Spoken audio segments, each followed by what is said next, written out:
Usai putusan Majelis Kehormatan Mahkamah Konstitusi memberhentikan Anwar Usman sebagai Ketua Mahkamah Konstitusi dan digantikan oleh Soehartoyo sebagai Ketua Mahkamah Konstitusi yang baru.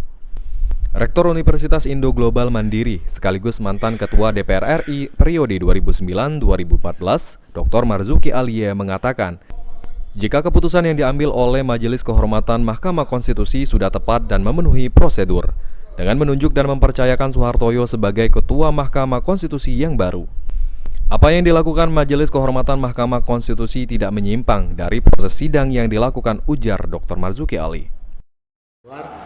Dari 8 hakim MK, di luar daripada Ketua MK yang telah dipecat, mereka telah menunjuk dan mempercayakan MK ini dipimpin oleh Pak Soehartoyo sebagai Ketua MK yang baru.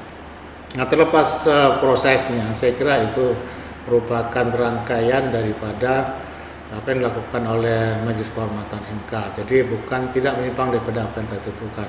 Sehingga terpilihnya Pak Soehartoyo sebagai Ketua MK, pendapat kami itu adalah suatu yang memenuhi prosedur, memenuhi ketentuan hukum yang berlaku. Selanjutnya, menurut Dr. Marzuki Alie, tugas berat akan diemban oleh Soehartoyo sebagai Ketua Mahkamah Konstitusi yang baru untuk mengembalikan marwah Mahkamah Konstitusi yang sempat terganggu oleh ketua sebelumnya.